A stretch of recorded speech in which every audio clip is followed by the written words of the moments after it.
देश के सभी सम्मानित किसानों, आज के इस व्याख्यान में मैं खेती और किसानों के बारे में जो स्थिति है भारत की, उसके बारे में कुछ कहूंगा। भारत की खेती, भारत के किसान आज किस स्थिति में है, आज से 200 साल पहले भारत के किसान, भारत की खेती किस हालत में थी, उन दोनों का तुलनात्मक विश्लेषण आज के इस व्याख्यान में मैं करने की कोशिश करूंगा। और ये तुलनात्मक विश्लेषण इस दृष्टि से होगा कि अगर 200 साल पहले खेती और किसानी की स्थिति बहुत अच्छी थी, तो आज उसकी समस्या क्या हो गई और उसको फिर सुधारने के लिए कौन सा रास्ता हो सकता है, वो रास्ता हम सारे देश के लोगों को ढूंढना होगा। उस दृष्टि से आज के इस व्याख्यान में खेती और किसानों के विषय को मैंने शामिल करने की कोशिश की है। आप सब जानते हैं कि भारत में खेती और कृषि कर्म बहुत ही उच्च दर्जे का व्यवसाय माना गया है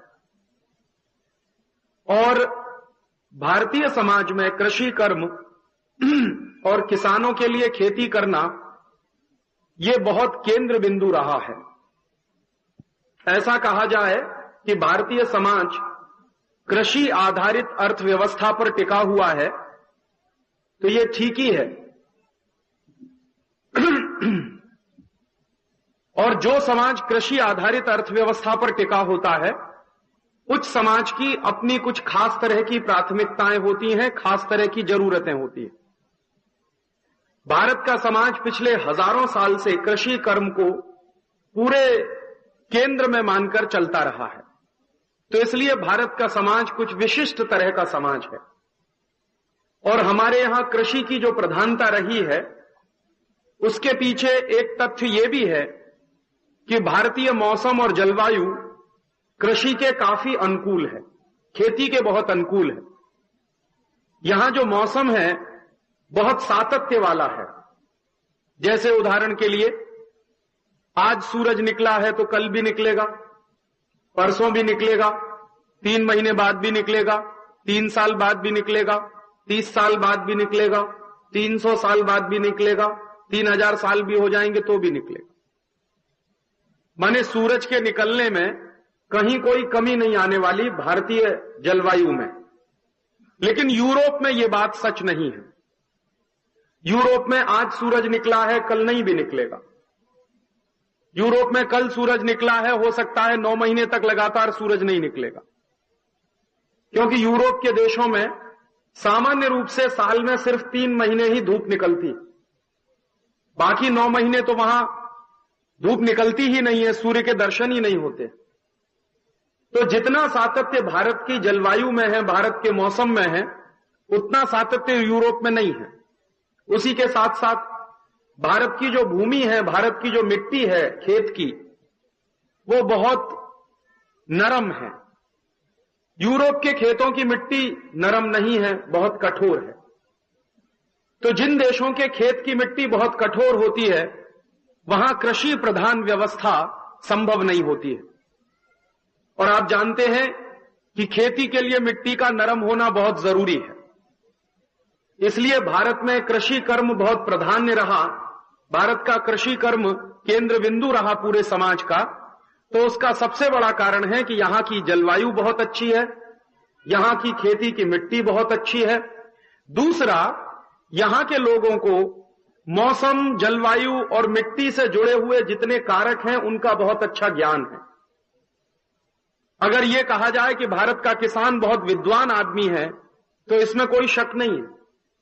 वो जानता है कि बारिश कब होने वाली है, किसान को मालूम होता है गर्मी कब पड़ने वाली है, किसान को यह भी मालूम होता है कि सर्दी का समय जो आने वाला है वो कब आने वाला है, और किसान उसके हिसाब से अपनी खेती की चर्या को बदल लेता है।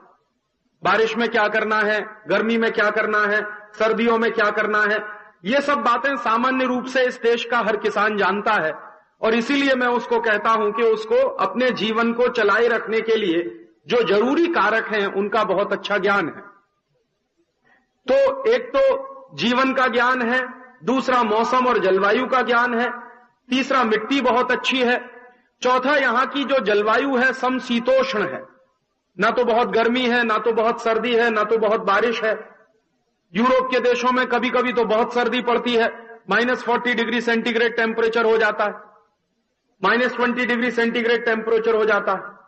भारत में इस तरह से कभी टेम्परेचर बहुत नीचे भी नहीं जाता और कभी बहुत ऊपर भी नहीं जाता। तो भारत की जलवायु समशीतोष्ण है, जो खेती के लिए बहुत अच्छी मानी जाती है। और पानी की व्यवस्था इस देश में बहुत प्रचुरता में है। हजारों साल से इस देश में पानी की मात्रा काफी रही है। बारिश का होने वाला पानी, बारिश से मिलने वाला पानी, जमीन के अंदर मिलने वाला पानी और जमीन के ऊपर तालाबों के माध्यम से मिलने वाला पानी, इस सभी की प्रचुरता भारतीय समाज में काफी लंबे समय से रही है। इसलिए भारत की खेती बहुत उन्नत रही है और भारत का किसान भी बहुत उन्नत रहा है। तो भारत की खेती और भारत के किसान के उन्नत होने के पीछे जो सबसे प्रमुख कारणों में से एक कारण है, एक तो जलवायु की सातत्य, मौसम का सातत्य, मौसम का लगातार निरंतर रूप से प्रवाहित होना, पानी की उपलब्धता बहुत अच्छी मात्रा में होना और खेती की जमीन बहुत अच्छी नरम होना। ये तीन बड़े कारक हैं जिसके लिए भारतीय खेती और भारतीय कृषि कर्म बहुत उन्नत रहा है। और इतने उन्नत कृषि कर्म के बारे में अगर कभी अंदाजा लगाना हो कि किस तरह की खेती हमारे यहां होती रही है 200 साल पहले, 300 साल पहले, तो मेरे पास कुछ जो दस्तावेज हैं, हमारे यहां एक बहुत बड़े इतिहासकार हैं प्रोफेसर धर्मपाल, उनकी मदद से हम लोगों ने कुछ दस्तावेज इकट्ठे किए हैं लंदन के इंडिया ऑफिस लाइब्रेरी में से, हाउस ऑफ कॉमन्स की लाइब्रेरी में से। वो दस्तावेज ये बताते हैं कि करीब आज से 300 साल पहले भारत की खेती यूरोप के किसी भी देश की खेती से बहुत अच्छी मानी जाती थी। उदाहरण ले लें ब्रिटेन का, इंग्लैंड का। आज से 300 साल पहले इंग्लैंड के 1 एकड़ खेत में जितना अनाज पैदा होता था, आज से 300 साल पहले भारत के 1 एकड़ खेत में उसका 3 गुना ज्यादा अनाज पैदा होता था। उदाहरण से अगर समझना चाहें तो ऐसे समझें कि भारत के 1 एकड़ खेत में अगर 300 साल पहले 50 क्विंटल अनाज पैदा होता था, तो इंग्लैंड के 1 एकड़ खेत में मुश्किल से 15-16 क्विंटल अनाज पैदा होता था। तो ब्रिटेन से 3 गुना ज्यादा उत्पादन भारत के खेतों का रहा है आज से 300 साल पहले। और भारत की उन्नत जिस तरह से खेती रही है, ठीक उसी तरह की उन्नत खेती चीन की भी रही है। चीन की खेती का उत्पादन भी लगभग इसी तरह का रहा है जो भारत की खेती में रहा है। दुनिया में 2 ही ऐसे देश माने जाते हैं जिनकी खेती पिछले हजारों साल से बहुत उन्नत रही है, जिनके किसान पिछले हजारों साल से बहुत उन्नत रहे। चीन और भारत की खेती के उन्नत होने का एक दस्तावेज है और एक प्रमाण है जो ये बताता है कि लगभग 1750 के करीब भारत और चीन का, दोनों देशों का मिलाकर कुल उत्पादन सारी दुनिया के कुल उत्पादन का 70% होता था। माने पूरी दुनिया में जितना अनाज पैदा हो रहा है, पूरी दुनिया में जितना अनाज के साथ साथ दूसरे सामान पैदा हो रहे हैं, उद्योगों की मदद से जो सामान पैदा हो रहे हैं, खेती की मदद से जो सामान पैदा हो रहे हैं, उनका कुल उत्पादन पूरी दुनिया में जितना था, उस कुल उत्पादन का 70% उत्पादन सिर्फ भारत और चीन का होता था। तो आप अंदाजा लगा सकते हैं कि पूरी दुनिया के सकल उत्पादन का 70% उत्पादन आज से करीब 250-300 साल पहले भारत और चीन का होता था। तो इन दोनों की खेती और खेती से जुड़े हुए उद्योगों की स्थिति कितनी उन्नत रही होगी। सन 1820 तक जब अंग्रेजों का शासन भारत में शुरू हो गया, 1760 से अंग्रेजों का शासन भारत में शुरू माना जाता है, तो 1760 के बाद लगातार अंग्रेजों ने भारत की खेती पर ऐसे कानून लगाए, ऐसे अंकुश लगाए कि लगातार भारत की खेती बर्बाद होती चली गई। तो भी 1760 के बाद सन 1820 के साल तक अंग्रेजों ने भारत की खेती को काफी नुकसान की स्थिति में पहुंचा दिया अपने कानूनों की मदद से, तो भी भारत की खेती पूरी दुनिया में, भारत और चीन की खेती का कुल उत्पादन और खेती से जुड़े हुए उद्योगों का उत्पादन पूरी दुनिया में लगभग 60% के आसपास रहा है। तो इस बात से अंदाजा लगता है कि कितनी उन्नत खेती और खेती से जुड़े हुए उद्योग रहे होंगे इस देश में। इसके अलावा खेती और किसानों से जुड़े हुए लोगों की समृद्धि बहुत रही है इस देश में। इस देश में आज से 200-300 साल पहले तक सबसे ज्यादा समृद्धशाली वर्ग इस देश का किसान ही माना जाता रहा। आज से 200-300 साल पहले तक की स्थिति यह है कि समाज का सबसे ज्यादा पैसे वाला वर्ग किसान ही माना जाता रहा है और समाज में सबसे अच्छा कर्म खेती का माना जाता रहा है। एक कहावत इस देश में कही जाती है, उत्तम खेती मध्यम बान, करे चाकरी कुकर निदान। उत्तम खेती माने खेती सबसे महत्वपूर्ण व्यवसाय है, मध्यम बान माने बिजनेस है, जो व्यापार है वो दूसरे नंबर पर है, और करे चाकरी कुकर निदान माने नौकरी करना तो कुत्ते की जीवन बिताने जैसा माना जाता है भारतीय समाज में। तो खेती सबसे उन्नत व्यवसाय रहा, दूसरे नंबर पर व्यापार रहा है और तीसरे नंबर पर नौकरी चाकरी मानी जाती है। यह स्थिति इस देश में आज से 200, 250, 300 साल पहले तक की है, जब अंग्रेज भारत में आए हैं और सरकार बनाकर उन्होंने भारत में राज्य करना शुरू किया है। तब तक इस देश में खेती की उन्नति और खेती की स्थिति बहुत अच्छी है। भारत के किसानों की और खेती की स्थिति अच्छे होने के कुछ प्रमाण हैं दस्तावेजों में, जो ये बताते हैं कि जैसे हमारे देश में करीब करीब 1750 के आसपास मैसूर नाम के राज्य में 1 लाख से ज्यादा तालाब हुआ करते थे।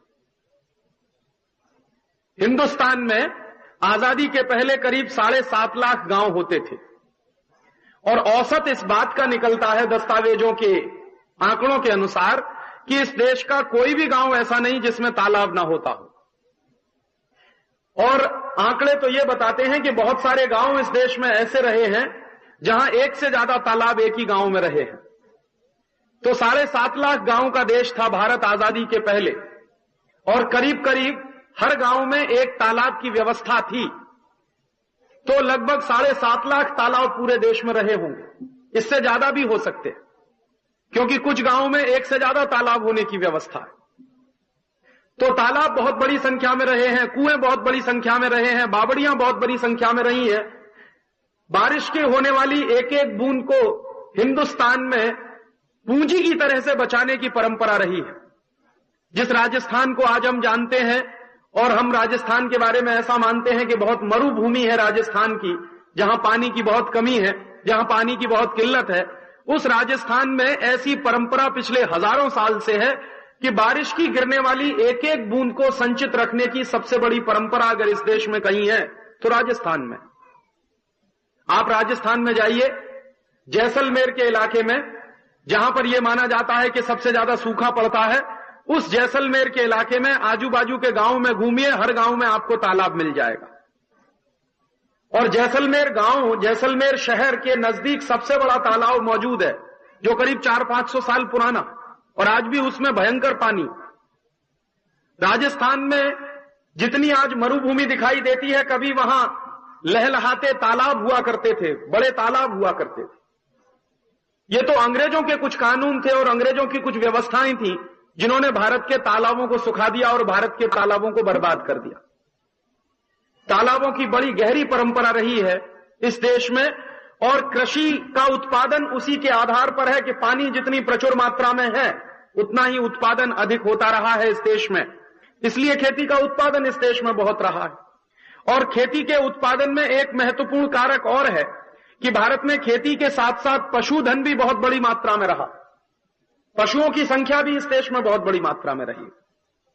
कृषि कर्म है और कृषि कर्म को टिकाए रखने के लिए पशुओं की संख्या इस देश में बड़ी जबरदस्त मात्रा में रही है। करोड़ों करोड़ों की संख्या में गाय पालने की परंपरा, करोड़ों करोड़ों की संख्या में बकरियां पालने की परंपरा, करोड़ों करोड़ों की संख्या में जानवरों को पालने की परंपरा इस देश के लोगों में बहुत गहरे से बैठी हुई है। तो कृषि है, कृषि के लिए केंद्र जो बन सकती है वो गाय इस देश में रही है, बैल रहे हैं इस देश में, उनका गोबर है, गोबर से होने वाली खाद है, गाय का मूत्र है, उससे होने वाले जो कीटनाशक बन सकते हैं इस देश में, उनकी परंपरा रही है। तो भारतीय कृषि इस तरीके से बहुत उन्नति के रास्ते पर जाती रही है, क्योंकि पशुओं की संख्या बहुत, तालाबों की संख्या बहुत, जमीन की अच्छाई बहुत है, मिट्टी बहुत नरम है, किसानों को जलवायु का बहुत अच्छा ज्ञान है, यहां पर बीजों की संख्या भी बहुत अच्छी रही है। हमारे देश में आज से 150-200 साल पहले तक चावल की, धान की 1 लाख से ज्यादा प्रजातियां होती थी। जो दस्तावेज उपलब्ध हैं वो बताते हैं कि भारत के समाज में किसानों के पास 1 लाख से ज्यादा चावलों की किस्में होती थी। इस देश में सैकड़ों किस्म के बाजरे के बीज थे, सैकड़ों किस्म के मक्के के बीज थे, सैकड़ों किस्म के ज्वारी के बीज थे, सैकड़ों किस्म की प्रजातियां इस देश में रही हैं अनाजों की। और यहां की संपन्नता बहुत ज्यादा रही है, बायोडायवर्सिटी यहां की बहुत ऊंची रही है। तो इसलिए कृषि कर्म भी ऊंचा रहा है इस देश का। तो इतनी अच्छी कृषि जो भारत में रही, आज करीब हमारे देश में 300 साल पहले के आंकड़े हैं जो बताते हैं कि ब्रिटेन से 3 गुना ज्यादा उत्पादन हमारे खेतों का है। आंकड़े ये बताते हैं कि भारत के किसान सबसे ज्यादा समृद्ध और संपन्न रहे हैं। आंकड़े ये बताते हैं कि कृषि कर्म इस देश का बहुत उन्नत रहा है, पशुओं के पालन का काम भी बहुत उन्नत रहा है। तो अचानक से क्या हो गया इस देश में जो आज इस देश का किसान सबसे गरीब दिखाई देता है? अचानक से क्या हो गया इस देश में कि आज इस देश की खेती ही सबसे ज्यादा बर्बादी के रास्ते पर जाती हुई दिखाई देती है? अचानक से क्या हो गया इस देश में जो आज इस देश के खेती और किसानों की बर्बादी की स्थिति हमको चारों तरफ दिखाई देती है? उसके पीछे गंभीर कारण है। और वो गंभीर कारण क्या है? गंभीर कारण है अंग्रेजों का भारत में आना और अंग्रेजों द्वारा भारत में अपनी सरकार का चलाना। अंग्रेजों की सरकार जब भारत में चलना शुरू हुई है तो अंग्रेजों की सरकार ने बहुत ही व्यवस्थित तरीके से भारतीय समाज को तोड़ने का काम किया है। मैंने कल के व्याख्यान में आपको बताया था कि अंग्रेजों की सरकार ने भारत को व्यवस्थित तरीके से तोड़ने का जो काम किया, उसके लिए जो उन्होंने नीतियां बनाई थी, उसमें सबसे पहली अंग्रेजों की सरकार की नीति यह थी कि भारतीय समाज को आर्थिक रूप से पूरी तरह से तोड़ दिया जाए। और जब भारतीय समाज आर्थिक रूप से बर्बाद हो जाएगा तो फिर भारतीय समाज को राजनीतिक रूप से तोड़ दिया जाए, और भारतीय समाज जब राजनीतिक रूप से टूट जाएगा तो फिर भारतीय समाज को सांस्कृतिक और सामाजिक रूप से तोड़ दिया जाए। अब अंग्रेजों ने अपनी पहली नीति का पालन करते हुए भारतीय समाज को आर्थिक रूप से जो तोड़ा, उसमें कल के व्याख्यान में मैंने आपको विस्तार से बताया था कि उद्योगों को किस तरह से तोड़ा गया, व्यापार को किस तरह से तोड़ा गया। और आज के व्याख्यान में मैं बताऊंगा कि कृषि को किस तरह से तोड़ा गया, किसानों को कैसे बर्बाद किया गया। क्योंकि कृषि हमारे समाज का मुख्य केंद्र थी और कृषि हमारे देश के व्यवसाय का मुख्य आधार होती थी। तो अंग्रेजों ने भारतीय कृषि को बर्बाद करने के लिए 3-4 तरह के कानून बनाए इस देश में।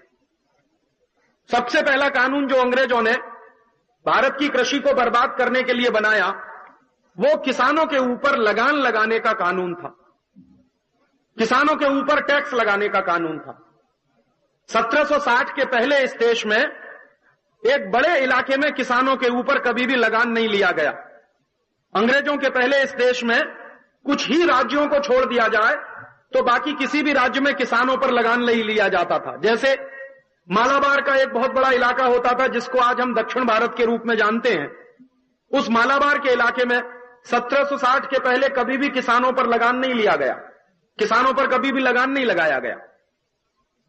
मैसूर राज्य के इलाके में 1760 के पहले किसानों पर कभी लगान नहीं लगाया गया। इसी तरह से भारत के और दूसरे इलाके भी थे जिन इलाकों में अंग्रेजों के आने के पहले तक कभी भी लगान की वसूली की बात ही नहीं हुई। लेकिन अंग्रेजों की सरकार ने क्या किया, भारत में जब उनका साम्राज्य स्थापित हुआ और उनकी सरकार चलना शुरू हुई, उसी समय से उन्होंने भारत के किसानों पर लगान लगाना शुरू किया। और आप कल्पना कर सकते हैं कितना लगान वसूलती थी अंग्रेजों की सरकार, कितना टैक्स वसूलती थी भारत के किसानों से। भारत के किसानों पर अंग्रेजों की सरकार ने किसानों के कुल उत्पादन का 50% तक टैक्स लगा दिया था। मैंने जैसे कल आपको बताया कि भारत के उद्योगों को बर्बाद करने के लिए अंग्रेजों ने भारत के उद्योगों पर 10-12 तरह के टैक्स लगाए थे। इसी तरह से भारत के किसानों को बर्बाद करने के लिए अंग्रेजों ने भारत के किसानों पर टैक्स लगाए थे। और जो सबसे पहला टैक्स भारत के किसानों पर लगाया गया, जिसको लगान के रूप में आप जानते हैं, वो 50% होता था। माने किसान जितना कुल उत्पादन करता था अपने खेत में, उसका 50% उत्पादन अंग्रेजों की सरकार छीन लेती थी। और जो किसान अंग्रेजों की सरकार को अपने उत्पादन का 50% हिस्सा नहीं देता था, उस किसान की हत्या करवा देना, उस किसान का झोंपड़ा जला देना, उस किसान की संपत्ति को नीलाम करवा देना, उस किसान के गाय बैल को खोल कर ले जाना, उस किसान को कोड़े से मारना, उस किसान को गांव की जाति से बहिष्कृत करवा देना, यह सब अंग्रेजों की सरकार उनको दंड के स्वरूप में दिया करती थी। तो किसान को मजबूरी में अपने उत्पादन का 50% हिस्सा अंग्रेजों की सरकार को देना पड़ता था। और मैंने आपको बताया कि जो किसान नहीं देते थे उनको गोली मार दी जाती थी, जो किसान नहीं देते थे उनको कोड़े मारे जाते थे, जो किसान नहीं देते थे उनके घर जला दिए जाते थे, जो किसान इस तरह से लगान नहीं देते थे अंग्रेजों की सरकार को, उनको गांव से बहिष्कृत करवाया जाता था। इस तरह के अत्याचार अंग्रेजों की सरकार किसानों पर करती थी। तो एक तो अंग्रेजों की सरकार ने भारत के किसानों को जो बर्बाद किया, उसमें सबसे पहला कारण जो था, उन्होंने भारत के किसानों पर टैक्स लगा दिया, लगान वसूलना शुरू कर दिया, और बड़ी भारी मात्रा में उन्होंने ये टैक्स लगा दिया। 1760 से लेकर लगातार 1890 तक 1900 तक इस तरह का लगान किसानों से वसूला जाता रहा। तो आप सोच सकते हैं, लगातार 100-150 वर्षों तक अगर किसानों से 50% उत्पादन छीन लिया जाए हर साल उनकी खेती का, तो किसान तो बर्बाद होते ही चले जाएंगे। दूसरा क्या काम किया अंग्रेजों की सरकार ने किसानों को बर्बाद करने के लिए? दूसरा काम अंग्रेजों की सरकार ने यह किया किसानों को बर्बाद करने के लिए कि किसानों की जो जमीनें होती थी, जो खेत होते थे, उनको बेचने का एक सिलसिला शुरू करवा दिया इस देश में। आप जानते हैं, अंग्रेजों के आने के पहले तक भारत में जमीन बेची नहीं जाती थी। खेत इस देश में कभी बेचने की वस्तु नहीं रहा। किसान की जमीन उसको अपनी मां की तरह से मानता है किसान। और किसान इस देश में ये कहते रहे हैं कि जिस तरह से मां का सौदा नहीं हो सकता, इसी तरह से जमीन कभी खरीदी बेची नहीं जाती। और भारत का किसान जो खेती करता रहा है, उस खेती को करने के पीछे उसके मन में जो धारणा रही है वो ये कि ये खेती तो ईश्वर की दी हुई है, ये जमीन तो ईश्वर की दी हुई है, ईश्वर की बनाई गई प्रकृति से ये जमीन मुझको मिली है, इसलिए इस जमीन को बेचने का अधिकार मुझको नहीं है। तो किसान कभी जमीन को बेचता नहीं था इस देश में। इस देश में जमीन नहीं बेची जाती थी कभी भी। इस देश में दूध नहीं बेचा जाता था कभी भी। इस देश में दूध से उत्पन्न होने वाली तमाम दूसरी चीजें कभी नहीं बेची जाती थी। उसको पाप माना जाता था भारतीय समाज में, भारतीय सभ्यता में। तो अंग्रेजों ने क्या किया कि कानून बनाया एक ऐसा जिससे जमीनों को खरीदा और बेचा जा सके। और अंग्रेजों ने पहली बार इस देश में जमीन को खरीदने और बेचने की परंपरा शुरू करवा दी। और बाद में जब जमीनें बिकने लगी तो अंग्रेजों की सरकार ने किसानों से जमीनें जबरदस्ती खरीदना शुरू कर दिया। हमारे देश में अंग्रेजों की सरकार ने भारत के किसानों की जमीन छीनने के लिए जो सबसे पहला कानून बनाया, उस कानून का नाम है लैंड एक्विजिशन एक्ट। उसको अगर हिंदी में कहा जाए तो जमीन हड़पने का कानून, जो आज भी चलता है इस देश में। यह कानून अंग्रेजों ने बनाया था करीब 150-200 साल पहले। यह जो लैंड एक्विजिशन एक्ट था, वो अंग्रेजों की सरकार ने क्यों बनाया? ताकि भारत के किसानों से जमीनें छीन ली जाएं और भारत के किसानों को बर्बाद कर दिया जाए। अंग्रेजों की एक पद्धति थी काम करने की कि वो जिसको भी बर्बाद करते थे उसके लिए पहले कानून बनाते थे। जैसे मान लीजिए, अगर अंग्रेजों को आपकी जेब काटनी है तो वो जेब नहीं काटेंगे, पहले जेब काटने का कानून बनाएंगे। और उस कानून के बाद जब आपकी जेब कटना शुरू हो जाएगी तो अंग्रेज कहेंगे हम तो कानून का पालन कर रहे हैं, अब आपकी जेब कटती है तो कट जा। माने सीधे जेब नहीं काटेंगे, लेकिन जेब काटने का कानून बनाएंगे और फिर कहेंगे कि हम कानून का पालन कर रहे हैं, इसमें आपकी जेब कटती है तो कट जाए। तो उन्होंने किसानों को बर्बाद करने के लिए सीधे कुछ नहीं कहा। उन्होंने ये नहीं कहा कि हम किसानों को बर्बाद करेंगे। किसानों को बर्बाद करने के लिए कानून बना दिए और फिर उन कानूनों का पालन करवाना शुरू किया उन्होंने, और किसान उसमें बर्बाद होना शुरू हो गए। तो पहला कानून लगा दिया टैक्स के रूप में, लगान के रूप में, और दूसरा कानून लगाया अंग्रेजों ने भारत में किसानों की जमीन हड़पने के लिए, जिसका नाम रखा गया लैंड एक्विजिशन एक्ट। अंग्रेजों के बड़े बड़े बेईमान और भ्रष्ट अधिकारी इस देश में हुए। एक अंग्रेज ऑफिसर था जिसका नाम था डलहौजी। डलहौजी बहुत ही बेईमान और भ्रष्टाचारी ऑफिसर था उस जमाने का। डलहौजी क्या करता था, जिस गांव में जाता था उस गांव के किसानों की जमीनें छीनता था। गांव गांव के किसानों की जमीनें छीन छीन कर उन जमीनों को लैंड एक्विजिशन एक्ट के नाम पर अंग्रेजों की संपत्ति फिर बाद में घोषित किया जाता था। डलहौजी ने किस तरह से इस देश के किसानों की जमीनें छीनी हैं और किस तरह से वो अंग्रेजी संपत्ति बनाई गई हैं वो जमीनें, उसका एक जीता जागता उदाहरण मैंने मेरे जीवन में देखा। मैं जिस प्रदेश का रहने वाला हूं, उत्तर प्रदेश, और ऐसा ही एक प्रदेश है जिसका नाम है हिमाचल प्रदेश। तो मेरे उत्तर प्रदेश और हिमाचल प्रदेश के बॉर्डर पर एक गांव है, उस गांव का नाम है डलहौजी। आज भी वो गांव है। एक बार मैं घूमते घूमते उस गांव में पहुंचा। उस गांव का जो प्रमुख है, सरपंच है, उसको मैंने पूछा कि आपने अपने गांव का नाम डलहौजी क्यों रखा है? ये तो हिंदुस्तानी नाम नहीं है, ये तो अंग्रेजी नाम है। आपको क्या बहुत शौक है अंग्रेजी नाम रखने का अपने गांव का? तो उस किसान ने कहा कि राजीव भाई, हमने ये नाम नहीं रखा अपने गांव का। एक अंग्रेज ऑफिसर कभी आया था जिसने हमारे गांव का नाम बदल के डलहौजी रख दिया। तो मैं समझ गया कि वो जो डलहौजी ऑफिसर हुआ करता था एक जमाने में, वो गया होगा उस गांव में, गांव के लोगों को मारा होगा, पीटा होगा, किसानों को गांव से भगा दिया होगा, गांव की जितनी जमीन आई होगी, जितनी संपत्ति आई होगी, सब कुछ उसने अपने कंट्रोल में ले ली होगी और गांव का नाम उसने घोषित कर दिया होगा डलहौजी। तो मैंने उस गांव के सरपंच से पूछा, प्रमुख से पूछा कि भाई डलहौजी तो मर गया, अंग्रेज भी चले गए हैं, अंग्रेजों की सरकार भी चली गई है, अब तो इस गांव का नाम बदल दो। तो सरपंच ने क्या कहा, उसने कहा राजीव भाई, हम तो बहुत बार सरकार को कह चुके हैं कि इस गांव का नाम बदल दिया जाए, हमारा जो पुराना गांव का नाम था वही रख दिया जाए, लेकिन सरकार सुनती ही नहीं है। मैंने कहा क्यों नहीं सुनती है सरकार? तो गांव के किसान ने देखिए क्या जवाब दिया मुझको, कितना इंटेलिजेंट आदमी था वो, कितना बुद्धिशाली। उसने कहा मुझे ऐसा लगता है कि भारत सरकार में डलहौजी की आत्मा प्रवेश कर गई है, इसलिए ये गांव का नाम नहीं बदलती। वो अंग्रेजों के जमाने का गांव आज भी इस देश में चलता आ रहा। तो उस गांव के किसान ने मुझको पूरा किस्सा सुनाया कि किस तरह से उसके पुरखों से उसने वो किस्सा सुना है कि कभी डलहौजी नाम का ऑफिसर आया था, गांव के किसानों को मारा था, पीटा था, उनके झोपड़े जला दिए थे, सबको गांव से बाहर भगा दिया था, गांव के सारे खेत पर अंग्रेजों का कब्जा हो गया था और वो अंग्रेजों की संपत्ति घोषित कर दिया गया था पूरा का पूरा गांव, और इसलिए उस गांव का नाम बदलकर उन्होंने डलहौजी रख दिया। इस तरह से भारत के किसानों को अंग्रेजों ने बर्बाद किया, जमीन हड़प कर और जमीन हड़पने का कानून बनाकर। एक तीसरा तरीका और अपनाया भारत के किसानों को अंग्रेजों ने बर्बाद करने का।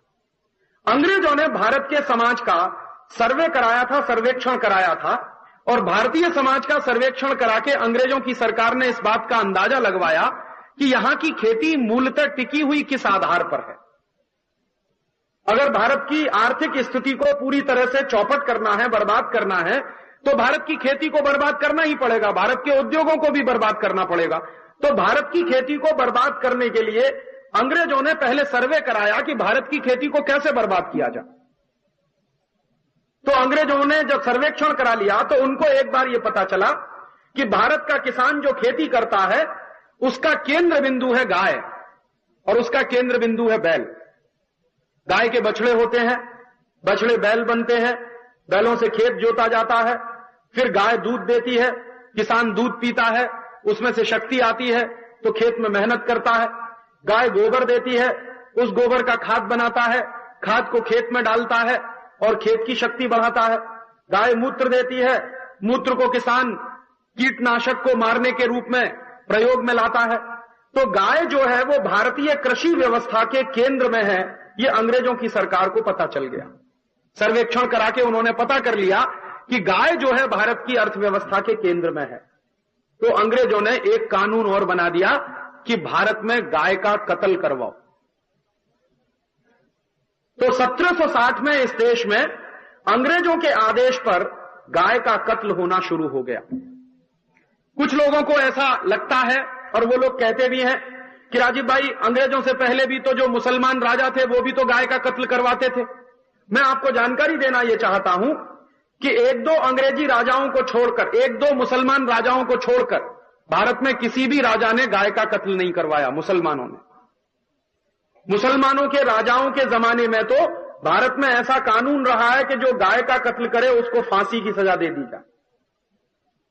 ये अंग्रेज थे जिन्होंने गाय का कत्ल करवाने के लिए व्यवस्थित रूप से एक कानून बना दिया, और 1760 से भारत में गाय का कत्ल करवाना अंग्रेजों ने शुरू किया। गाय का कत्ल करवाते थे तो अंग्रेजों को दो फायदे होते थे। एक तो भारत के किसान का जो सबसे बड़ा पशुधन था गाय, वो खत्म होता था। गाय मरती थी तो दूध कम होता था, गाय मरती थी तो गोबर कम होता था, गोबर कम होता तो खाद कम होती थी, गाय मरती थी तो मूत्र नहीं मिलता था गाय का, तो किसानों के लिए जो कीटनाशक दवाएं बनती थी उसमें कमी आती थी, गाय का दूध नहीं मिलता था तो किसानों की शक्ति कम होती थी। तो लगातार गाय के कत्ल होते चले जाने के कारण भारतीय खेती का भी नाश होना शुरू हो गया, और अंग्रेजों ने बहुत ही व्यवस्थित तरीके से इस देश में कत्ल कारखाने खुलवा दिए। अंग्रेजों की सरकार ने लगभग पूरे देश में 300 से ज्यादा कत्ल कारखाने खुलवाए जिनमें गाय का कत्ल किया जाता था। हजारों की संख्या में, लाखों की संख्या में गाय का कत्ल होता था। गाय का मांस यहां से भेज दिया जाता था, इंग्लैंड में जाता था, और इंग्लैंड के सिपाही, अंग्रेजों की सरकार के जो सिपाही होते थे वो गाय का मांस खाते थे।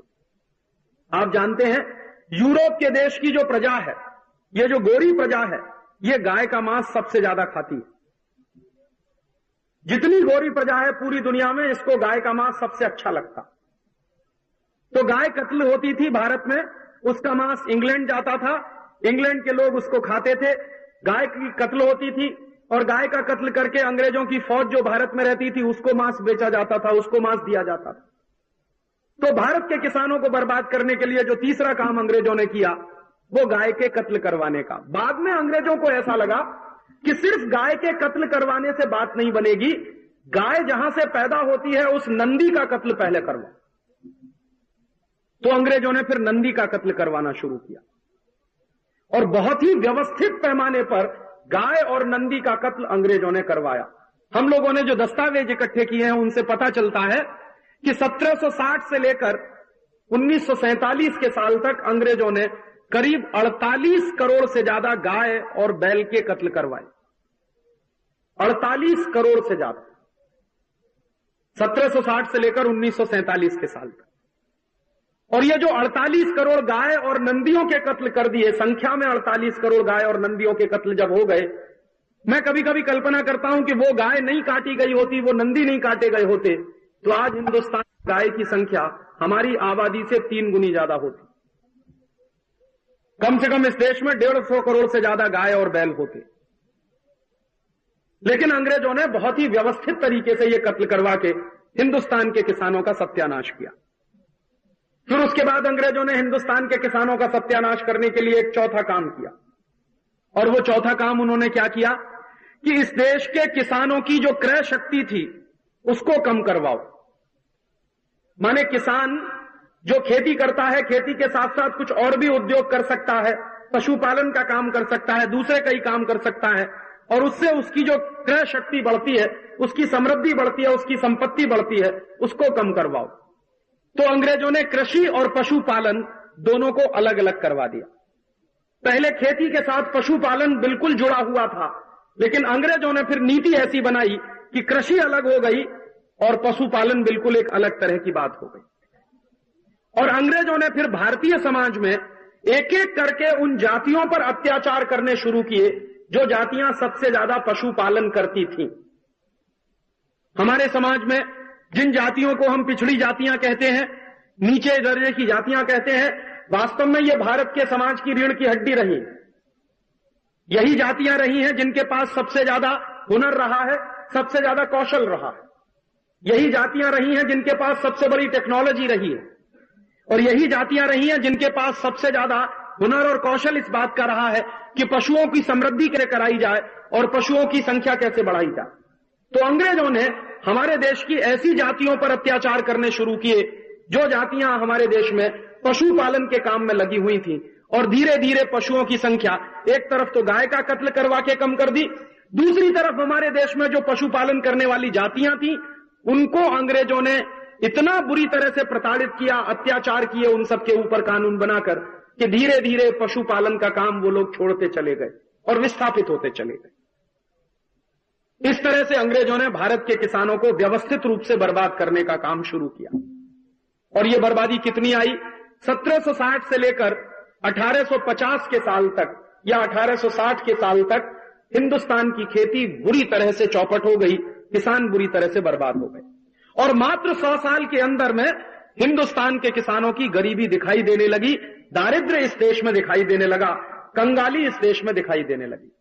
और जिस तरह से किसानों की बर्बादी की अंग्रेजों ने, उसी बर्बादी के कारण फिर इस देश में भूखमरी आई और अकाल पड़ना शुरू हुए। हमारे देश में अंग्रेजों के जमाने में जितने अकाल पड़े हैं, उनमें से 1 या 2 अकाल को अगर छोड़ दिया जाए तो बाकी सब अकाल अंग्रेजों की नीतियों के कारण पड़े, मौसम के कारण नहीं पड़े। हम लोगों को कई बार यह गलतफहमी हो जाती है कि बारिश नहीं हुई होगी, सूखा पड़ गया होगा, इसलिए अकाल पड़ा होगा। हम लोगों को कई बार यह गलतफहमी हो जाती है कि मौसम ने दुष्चक्र किया होगा, कुछ मौसम में परिवर्तन आया होगा भयंकर तरीके से, इसलिए भारत में अकाल पड़े होंगे। भारत में अकाल मौसम की मार से नहीं पड़े। भारत में जितने अकाल पड़े वो अंग्रेजों की बनाई गई नीतियों के कारण पड़े।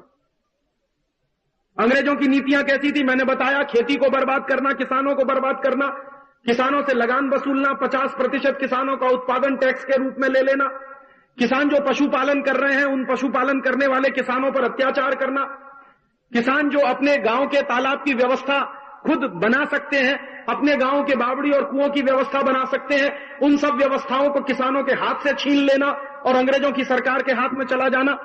जो जंगल किसानों की संपत्ति माने जाते थे, जो जंगल गांव की संपत्ति माने जाते थे, और जिन जंगलों से किसानों को अपनी खेती करने के लिए मदद में आने वाली तमाम तरह की चीजें मिलती थी, उन जंगलों का अंग्रेजों की सरकार ने सत्यानाश करवाया। एक और तरीका अंग्रेजों ने अपनाया इस देश के किसानों को और खेती को बर्बाद करने के लिए। 1865 के साल में अंग्रेजों ने एक कानून बनाया इस देश में। उस कानून का नाम था इंडियन फॉरेस्ट एक्ट, और यह कानून लागू हुआ 1872 में, और आज भी यह कानून सारे देश में चलता है। अंग्रेजों की सरकार द्वारा बनाया गया 140 साल पुराना कानून इस देश में आज भी चलता है। और यह इंडियन फॉरेस्ट एक्ट का कानून अंग्रेजों की सरकार ने क्यों बनाया था? इंडियन फॉरेस्ट एक्ट का कानून अंग्रेजों की सरकार ने इसलिए बनाया था कि इस कानून के बनने के पहले जो जंगल होते थे वो गांव की संपत्ति माने जाते थे, और गांव की संपत्ति माने जाते थे जंगल, तो गांव के किसानों का सामूहिक हिस्सेदारी जंगलों पर होती थी। अंग्रेजों ने क्या किया? जो जंगल गांव समाज की संपत्ति होते थे, जो जंगल गांव के किसानों की संपत्ति होते थे, उन जंगलों को अंग्रेजी सरकार की संपत्ति घोषित करवा दिया कानून बनाकर, और उसी कानून का नाम है इंडियन फॉरेस्ट एक्ट। फिर अंग्रेजों ने उस कानून को कितनी सख्ती से लागू करवाया कि अंग्रेजों की सरकार के जो ठेकेदार होते थे वो जंगल कटवाते थे, जंगल से लकड़ियां लेके जाते थे, और भारत का कोई भी किसान अगर जंगल में जाकर लकड़ी काट लाए तो उसको सजा दी जाती थी। तो भारत का किसान, भारत का आदमी जंगल से लकड़ी काट नहीं सकता। अंग्रेजों ने कानून बना दिया, और अंग्रेजों की सरकार जो थी, उनके जो ठेकेदार होते थे वो जंगलों से लकड़ी कटवाते थे। तो जंगल के जंगल साफ करवाना शुरू किया अंग्रेजों की सरकार ने इस कानून के आधार पर, और जंगल खत्म होते गए तो फिर किसानों का क्या नुकसान हुआ? आप जानते हैं, जब जंगल खत्म हो जाएंगे, पेड़ खत्म हो जाते हैं, तो पेड़ों के खत्म होते चले जाने के कारण जो मिट्टी का जमाव होता है पेड़ों के आसपास, वो मिट्टी का जमाव छूटने लगता है। और मिट्टी का जमाव जब छूटने लगता है तो वो मिट्टी बहने लगती है, और मिट्टी बहने लगती है तो नदियों में जाती है, नालों में जाती है, नहरों में चली जाती है, और मिट्टी बह बहकर जब नदियों में बढ़ती चली जाती है तो नदियों का स्तर ऊंचा होता चला जाता है, नदियों की गहराई कम होती चली जाती है। लगातार मिट्टी बह बहकर अगर पानी के साथ आएगी, पहले जंगल होते थे, पेड़ होते थे, तो पेड़ मिट्टी को बांध के रखता, तो बारिश के समय मिट्टी बह नहीं सकती जंगल से। लेकिन पेड़ काट लिए जाएंगे तो पेड़ों के आसपास जो जमा की हुई मिट्टी है वो बहना शुरू हो जाएगी, और वो मिट्टी पानी के साथ बहकर नदियों में जाएगी, और नदियों में जाएगी तो नदियों का जो स्तर है, नदियों की गहराई है, वो कम होती चली जाएगी, नदियों में मिट्टी बैठती चली जाएगी, तो पानी कम आएगा नदियों में, और पानी कम आएगा तो बाढ़ आएगी फिर, और बाढ़ आएगी तो किसानों की फसल चौपट होगी। अंग्रेजों ने इस तरह से कानून बना दिया इंडियन फॉरेस्ट एक्ट का, और फिर उसका सत्यानाश किसानों को झेलना पड़ा। एक तो जंगलों से मिलने वाली संपत्ति किसानों के लिए बंद हो गई, दूसरा जंगल जो किसानों की सुरक्षा व्यवस्था कर सकते थे वो जंगल फिर धीरे धीरे खत्म होते चले गए। तो अंग्रेजों ने कई तरीके से भारत के किसान और खेती को बर्बाद करने के काम किए, कई तरह के कानून बनाकर भारत की खेती और किसानों को बर्बाद करने के काम किए। एक काम और किया अंग्रेजों की सरकार ने कि किसान जो कुछ भी अनाज पैदा करता था अपने खेत में, उसका मूल्य अंग्रेजों की सरकार तय करती थी। माने पैदा करता था किसान और मूल्य तय करती थी अंग्रेजों की सरकार। तो बड़ी मंडियां होती थी, बड़े हाट लगते थे, बड़ी पैंठ लगती थी जिसमें किसान अपना अनाज बेचने के लिए इकट्ठे होते थे। तो अंग्रेजों का बड़ा ऑफिसर जाता था और उस मंडी में जाकर अनाज का दाम तय करके आता था। ये अनाज इस दाम पर बिकेगा, ये अनाज इस दाम पर बिकेगा, ये अनाज इस दाम पर बिकेगा। माने मेहनत किसान करता था और अनाज का दाम अंग्रेज तय करते थे। और जानबूझकर अंग्रेजों की सरकार किसानों की मेहनत से पैदा किए गए अनाज का दाम इस तरीके से तय करती थी कि किसानों को ज्यादा कुछ मिलने ना पाए, उनको लगातार नुकसान होता चला जाए, उनको लगातार घाटा होता चला जाए। किसान खुद जो था वो अपने द्वारा पैदा किए गए किसी भी अनाज की कीमत तय नहीं कर सकता। इस तरह का कानून अंग्रेजों ने बना रखा था इस देश में। बाद में अंग्रेजों ने क्या किया कि किसान अपने अनाज को एक गांव से लेकर दूसरे गांव में जाए बेचने के लिए, तो उस पर भी पाबंदी लगाती थी। एक गांव का किसान अपने अनाज को लेकर दूसरी जगह जाकर बेच नहीं सकता, एक जिले का किसान अपने अनाज को लेकर दूसरे जिले में जाकर बेच नहीं सकता। इस तरह की सख्त पाबंदी अंग्रेजों की सरकार ने लगा दी और इस तरह से किसानों को बिल्कुल घेर के रख दिया अंग्रेजों की सरकार ने कानून बना बनाकर। और ये हर तरह का कानून बनता था और किसान जब उसका पालन नहीं करते थे तो उनके ऊपर अत्याचार होते थे, उनकी हत्याएं होती थी, उनको फांसी दी जाती थी, उनके कोड़े पीटे जाते थे। कई बार अंग्रेजों की सरकार किसानों को बर्बाद करने के लिए कुछ इस तरह के भी काम करती थी, जैसे जबरदस्ती किसानों से कुछ खास तरह की फसल पैदा करवाई जाती थी। आप जानते हैं बिहार के किसानों को अंग्रेज जबरदस्ती नील की खेती करवाते थे। जिस जमीन पर सबसे ज्यादा धान पैदा हो सकता है बिहार में और होता था, उस जमीन पर अंग्रेजों की सरकार जबरदस्ती नील की खेती करवाती थी। और किसान जब नील की खेती करने से मना करते थे तो उनके ऊपर अत्याचार किया जाता था। अंग्रेजों की सरकार को क्या रस था नील की खेती करवाने में? अंग्रेजों को नील की जरूरत थी। यूरोप में नील बहुत बिकता था, अंग्रेजों के अपने बाजार में नील बहुत बिकता था। और दूसरा मुश्किल यह थी कि नील की खेती करने से खेती भी बहुत बर्बाद होती थी। तो अंग्रेजों को नील चाहिए यूरोप के बाजार में बेचने के लिए, और उस नील को पैदा करने के लिए भारत के किसान को मजबूर करते थे। गांधी जी ने जो सबसे पहला सत्याग्रह किया था अपने चंपारण के प्रवास में, वो सत्याग्रह इसी सवाल को लेकर था कि अंग्रेजों की सरकार जबरदस्ती किसानों से नील की खेती करवाती थी। और गांधी जी कहा करते थे कि यह सबसे बड़ी हिंसा है। किसानों की मर्जी के खिलाफ जबरदस्ती उनसे किसी फसल का पैदा करवाया जाना, गांधी जी कहा करते थे हिंसा है। तो इसलिए चंपारण का सत्याग्रह करना पड़ा था महात्मा गांधी को। ऐसे ही अंग्रेजों की सरकार ने मालवा के इलाके में किसानों को मारकर पीटकर जबरदस्ती उनसे अफीम की खेती करवाना शुरू किया। यह जो आज हमारे देश में बहुत बदनाम है मालवा का क्षेत्र, और हम लोग अक्सर यह कहा करते हैं कि मालवा के किसान सबसे ज्यादा अफीम पैदा करते हैं, यह जो अफीम पैदा करवाने का किस्सा है यह अंग्रेजों का शुरू करवाया हुआ किस्सा है। हमारे देश में अंग्रेजों के आने के पहले अफीम की खेती नहीं थी, और होगी तो कहीं छुटपुट थी, बड़े पैमाने पर नहीं थी।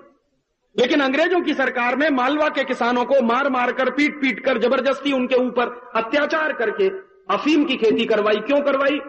क्योंकि अफीम का व्यापार अंग्रेजों की ईस्ट इंडिया कंपनी बहुत जगह पर करती थी। तो क्या होता था, भारत के किसानों को मारकर पीटकर उनसे अफीम पैदा करवाई जाती थी मालवा के क्षेत्र में। वो अफीम ईस्ट इंडिया कंपनी खरीदती थी किसानों से। उस अफीम को लेकर ईस्ट इंडिया कंपनी चीन में जाती थी बेचने के लिए। तो अफीम भारत में पैदा होता था, ईस्ट इंडिया कंपनी उस अफीम को चीन में ले जाकर बेचती थी, और चीन में ले जाकर अफीम बेचते थे अंग्रेजों के ऑफिसर्स ईस्ट इंडिया कंपनी की तरफ से। तो मुनाफा भी कमाते थे और चीन के लोगों को नशे का शिकार भी बनाते थे।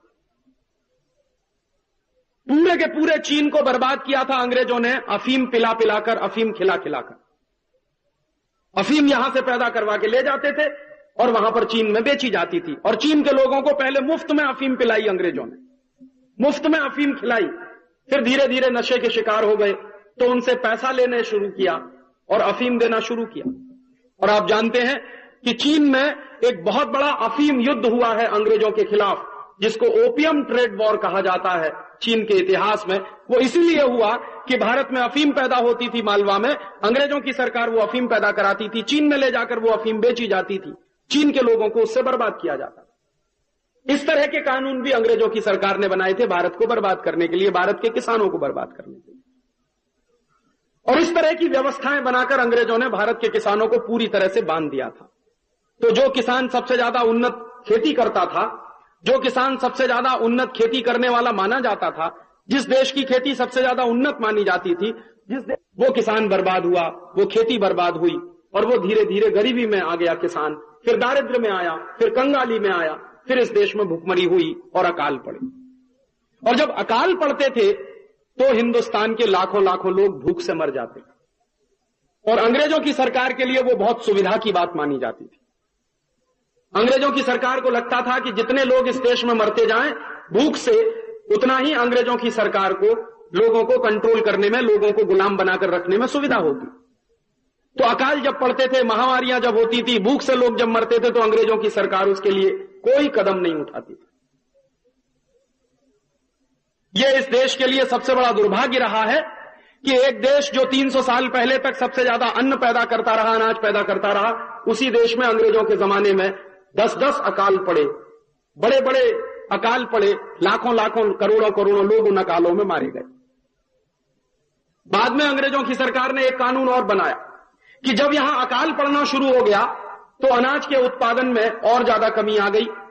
तो अंग्रेजों की सरकार जो लगान वसूलती थी, वो लगान में भी कमी आने लगी, क्योंकि अनाज का उत्पादन कम हुआ तो लगान मिलना कम हो गया। तो अंग्रेजों की सरकार ने फिर और ज्यादा अत्याचार करना किसानों के ऊपर शुरू कर दिया। और एक बार तो अंग्रेजों की सरकार ने इस कदर अत्याचार किया भारत के किसानों पर, आपको याद होगा 1939 में दूसरा विश्व युद्ध जब शुरू हुआ, और इस दूसरे विश्व युद्ध में जब अंग्रेजों की सरकार फंसी युद्ध करने के लिए, तो अंग्रेजों की सेना दूसरा विश्व युद्ध लड़ रही थी, लेकिन अंग्रेजों की सेना जो युद्ध लड़ रही थी अपने स्वार्थ की पूर्ति के लिए, उस अंग्रेजी सेना के लिए भोजन भारत से भेजा जाता था, अनाज भारत से भेजा जाता था, गोमांस भारत से भेजा जाता था। अंग्रेजों की फौज लड़ रही थी दूसरे विश्व युद्ध में, और दूसरे विश्व युद्ध का कुल खर्चा भारत के किसानों को बर्दाश्त करना पड़ता था। तो दूसरे विश्व युद्ध के समय में अंग्रेजों की सरकार ने एक तो किसानों पर टैक्स और बढ़ा दिया था, लगान और ज्यादा लगा दिया था, भारत के उद्योगों पर टैक्स बढ़ा दिया था, भारत के उद्योगों पर ज्यादा से ज्यादा भारत के उद्योगों से रेवेन्यू कलेक्शन हो सके युद्ध के लिए, ऐसी व्यवस्थाएं बनाई थी। और दूसरी तरफ भारत का भोजन, भारत का अनाज, भारत के गाय का कत्ल करने के बाद मांस अंग्रेजों की फौज को मिल सके लगातार, उसकी भी व्यवस्था की थी। और आप जानते हैं कि जब भारत के अन्न, भारत का अनाज अंग्रेजों की फौज को जाने लगा, पहले से ही इस देश में अन्न उत्पादन में काफी कमी आ चुकी थी, फिर जो कुछ बचा हुआ अन्न था वो अंग्रेजों ने यहां से बाहर भेजना शुरू कर दिया, अपने देश में भेजना शुरू कर दिया, तो फिर अनाज की कमी और ज्यादा हो गई। तो अंग्रेजों ने एक कानून और बना दिया, और वो कानून है राशन कार्ड का कानून, जो आज भी इस देश में चल रहा है। आप में से बहुत सारे लोग नहीं जानते कि ये राशन कार्ड क्यों चलाया गया है इस देश में। हम सबके घर में राशन कार्ड तो है, लेकिन वो राशन कार्ड क्यों चलाया था, अंग्रेजों ने क्यों शुरू किया था ये कानून, ये बहुत कम लोग जानते। 1939 के साल में अंग्रेजों ने राशन कार्ड का कानून बनवाया, और भोजन और अनाज पर उन्होंने राशनिंग की व्यवस्था शुरू करवाई। और ये राशन कार्ड का कानून अंग्रेजों ने क्यों बनवाया, क्योंकि यहां का अनाज, यहां का भोजन इंग्लैंड चला जाता था, यहां के लोगों को भुखमरी की हालत का सामना करना पड़ता था। तो भारत के लोगों को भुखमरी की हालत का सामना करते हुए लोग जब मरते थे, तो अंग्रेजों की सरकार ने लोगों को थोड़ा तसल्ली दिलवाने के लिए कानून बना दिया कि राशन कार्ड आप ले लो अंग्रेजों की सरकार से, और जिस व्यक्ति के पास राशन कार्ड होगा उसको सस्ते दाम पर अनाज मिल सकेगा। तो जिन लोगों ने राशन कार्ड बनवाए, अंग्रेजों की सरकार के ऑफिस में जाकर घूस देकर, रिश्वत देकर, भ्रष्टाचार करके, उन लोगों को ही सिर्फ अनाज मिलता था, बाकी लोगों को अनाज मिल नहीं पाता था।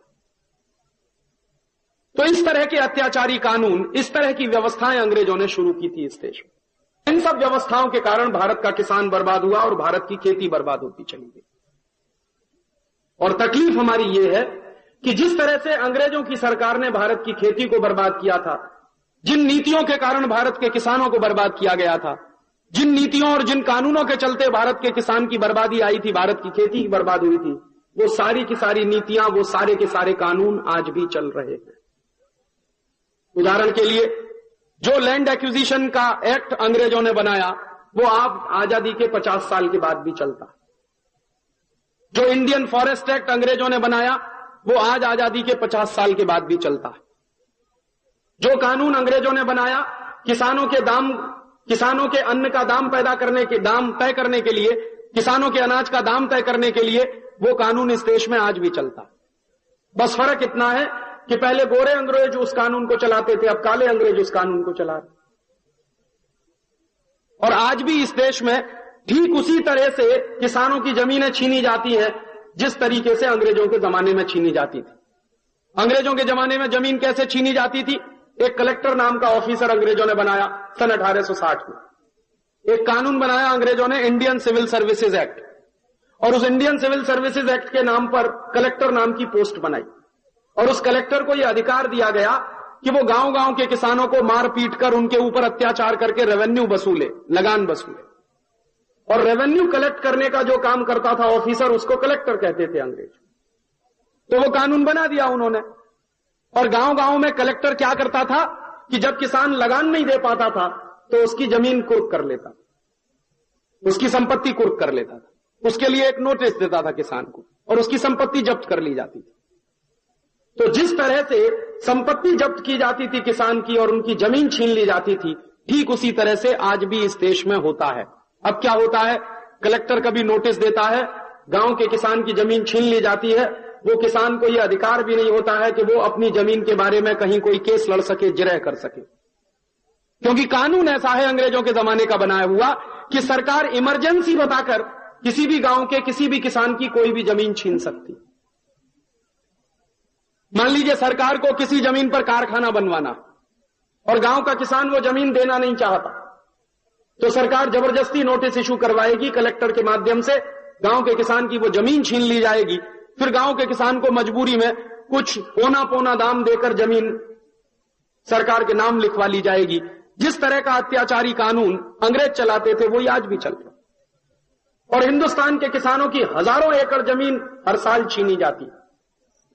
पहले हिंदुस्तान के किसानों की जमीन छीनी जाती थी अंग्रेजों के लिए, ईस्ट इंडिया कंपनियों के लिए। अब इस देश के किसानों की जमीन छीनी जाती है बहुराष्ट्रीय कंपनियों के लिए, परदेशी कंपनियों के लिए, विदेशी कंपनियों के लिए।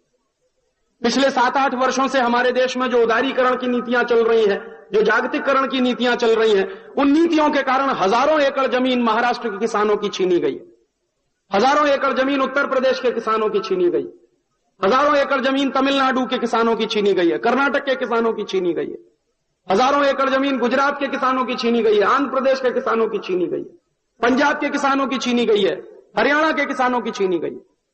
हर साल हजारों एकड़ जमीन गांव के किसानों से छीन कर परदेशी कंपनियों को बेच दी जाती है, और उस जमीन पर बड़े बड़े परदेशी कंपनियों के कारखाने लगते हैं। कल तक जिस जमीन में धान पैदा होता था, गेहूं पैदा होता था, अब उस जमीन पर कारखाना चलता है। सरकार क्या बोलती है? वो कहती है औद्योगिकीकरण हो रहा, इंडस्ट्रियलाइजेशन हो रहा, और लोग बोलते हैं कि ये बहुत फायदे का काम हो रहा है जो इंडस्ट्रीज बन रही हैं।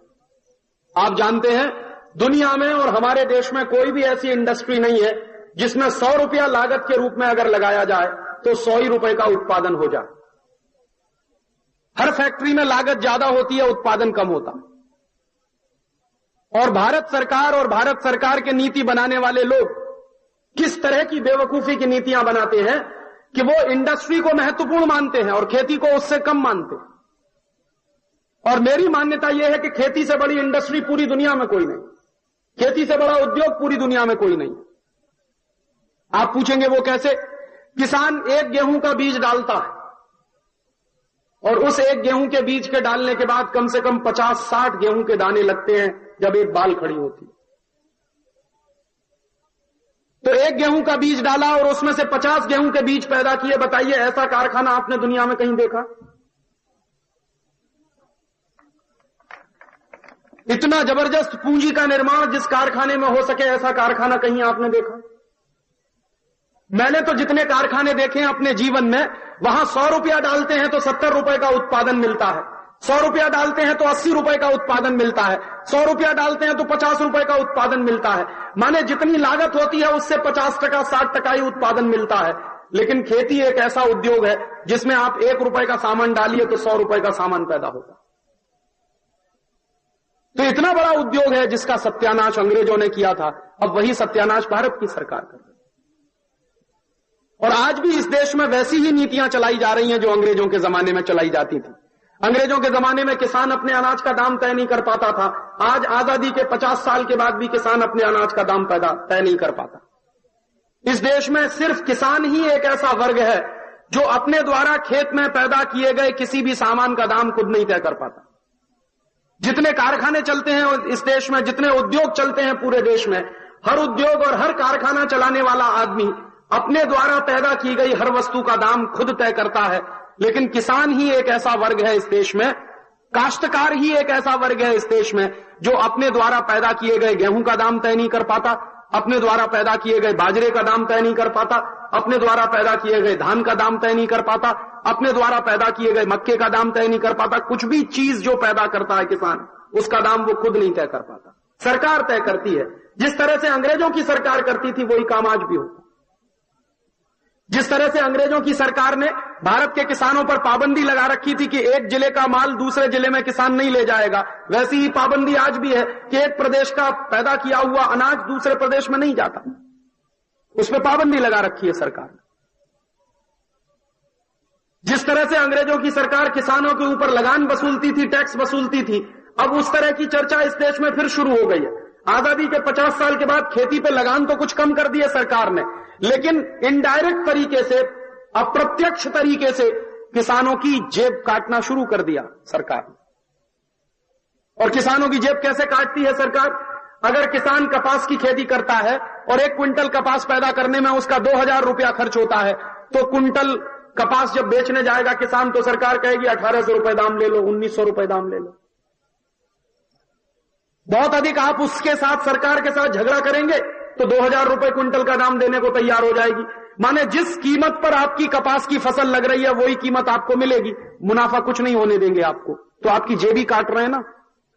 या तो टैक्स लगाकर आपकी जेब काटें, या तो लगान वसूल कर आपकी जेब काटें, या फिर आपके ऊपर पाबंदी लगाकर आपके दाम तय करने की नीति सरकार अपने हाथ में ले ले और आपको मुनाफा नहीं होने दे। तो एक तरह का टैक्स ही है ये किसानों के ऊपर। और दूसरा तरीका क्या अपनाया हुआ है सरकार ने कि किसान जो कुछ पैदा करता है और बाजार में जब बेचने जाता है तो उसकी कीमत नहीं मिलती, उसका दाम उसको नहीं मिलता, और किसान जो कुछ बाजार से खरीदता है उसकी कीमतें लगातार बढ़ती चली जाती है। अपने खेती में डालने के लिए फर्टिलाइजर लेता है, खाद लेता है, अपने खेती में डालने के लिए कीटनाशक लेता है, अपने खेती में डालने के लिए बीज लेता है, अपने खेती में और कोई चीज इस्तेमाल करनी हो किसान को जो बाजार से खरीदनी पड़े तो उन सब के दाम तो बढ़ते चले जाते हैं। 100% दाम बढ़ जाएगा, 200% दाम बढ़ जाएगा, 300% बढ़ जाएगा, 400% बढ़ेगा, 500% बढ़ेगा। लेकिन जो किसान बाजार में बेचने के लिए जाएगा कोई चीज तो उसका दाम नहीं बढ़ता उस रेशियो में। तो हमेशा खेती घाटे का सौदा रहती है। खेती में जो लगाते हैं वो निकलता नहीं है, और खेती में जितना लगाते हैं जब निकलता नहीं है तो किसान की खेती घाटे में आ जाती है। और जब घाटे की खेती करना किसान शुरू करता है तो कर्जदार होता है, कहीं ना कहीं से कर्ज लेता है, या तो साहूकार से ले या बैंकों से ले, और कर्जदार हो जाता है जब किसान तो उसकी हालत और भी दयनीय हो जाती है। इस देश में ऐसी नियम और ऐसी व्यवस्थाएं चलाई गई हैं। और कर्जा लेकर जब किसान खेती करता है तो उसके क्या नतीजे निकलते हैं? पिछले साल आंध्र प्रदेश के 100 किसानों ने जो आत्महत्या की थी वो सबसे बड़ा उदाहरण इस देश के सामने है। 100 किसानों ने बैंक से कर्जा लेकर कपास की फसल लगाई थी आंध्र प्रदेश में, और उस कपास की फसल को जब किसानों ने लगाया तो उस कपास की फसल पर कीड़ा लग गया, और कपास की फसल पर जब कीड़ा लगा तो कीड़े को मारने के लिए किसान दवा लेकर आए, और दवा अंग्रेजी कंपनी की थी, परदेशी कंपनी की थी। उस दवा को उन्होंने खेत में छिड़का। दवा पर जितने निर्देश लिखे हुए थे सब अंग्रेजी में थे, किसान अंग्रेजी पढ़ना जानते नहीं, तो दवा उन्होंने छिड़क दी खेत में। तो जो कपास की फसल बची हुई थी वो भी पूरी तरह से चौपट हो गई। और जब कपास की फसल पूरी तरह से चौपट हो गई तो किसानों के पास कुछ नहीं बचा जो वो बैंकों को कर्जे के रूप में लिया था उसको वापस कर सके। बैंक वाले आए अपना कर्जा मांगने के लिए, किसानों के पास कुछ नहीं था देने के लिए, तो किसानों ने क्या किया कि जो कपास की फसल का कीड़ा मारने की दवा वो लेकर आए थे, वही दवा उन्होंने खुद पी और सब के सब मर गए। ऐसे किसान आत्महत्या करते हैं जब बैंक के कर्जे में कोई किसान फंसा है तो। और हिंदुस्तान में 45 करोड़ किसान छोटे किसान हैं जिनके पास 2 बीघा की जमीन है, 3 बीघा की जमीन है, 5 बीघे की जमीन है। ऐसे 45 करोड़ किसान हैं। जरा उनकी आप कल्पना तो करिए कि ये 45 करोड़ किसान आज की परिस्थिति में किस तरह से खेती करते होंगे और किस तरह से कर्जदार बनते होंगे। और इस देश में कभी कभी क्या होता है कि गांव का किसान कोई कर्ज ले लेता है, कर्ज चुकाने की स्थिति में नहीं होता और कभी कभी वो कर्ज माफ कर दिया जाए तो पूरे देश में हंगामा हो जाता है और हर साल हजारों करोड़ रुपए का माफ किया जाता है पैसा बड़े बड़े उद्योगों पर, बड़ी बड़ी इंडस्ट्रीज पर। इंडस्ट्रीज बैठ जाती हैं, उद्योग बैठ जाते हैं, उनके पैसे डूब जाते हैं और बैंक वाले कुछ नहीं कर पाते। और जब किसान के कर्जे की माफी की बात आती है तो हंगामा कर देते हैं पूरे देश में। ऐसी व्यवस्था आज भी चल रही है इस देश में। किसानों की जमीनें छीनी जा रही हैं, उनकी पैदा की गई फसल के दाम तय करने का अधिकार उनको नहीं मिल पाया है। जो कुछ खेत में लगाने के लिए वो बाजार से खरीदते हैं, सबके दाम बढ़ते चले जा रहे हैं। किसान जो कुछ पैदा करता है उसका दाम उसको नहीं मिल रहा है। बिजली का दाम बढ़ा दिया, पानी का दाम बढ़ा दिया, खाद का दाम बढ़ा दिया। जो सब्सिडी मिल सकती थी थोड़ी बहुत किसानों को गेट करार के बाद, वो भी पूरी तरह से खत्म होती चली जा रही है। इस तरह से लगातार बर्बादी के रास्ते पर ही है। जिस तरह से बर्बादी अंग्रेजों के जमाने में किसानों की आई थी, वही बर्बादी अब आजादी के 50 साल के बाद भी। और इन बर्बादियों को बढ़ाने के लिए कुछ नए नए कानून बनाए जा रहे हैं। जैसे अंग्रेजों की सरकार नए नए कानून बनाती थी किसानों को बर्बाद करने के लिए, वैसे ही अब नए नए कानून फिर किसानों को बर्बाद करने के लिए बनाए जा रहे हैं।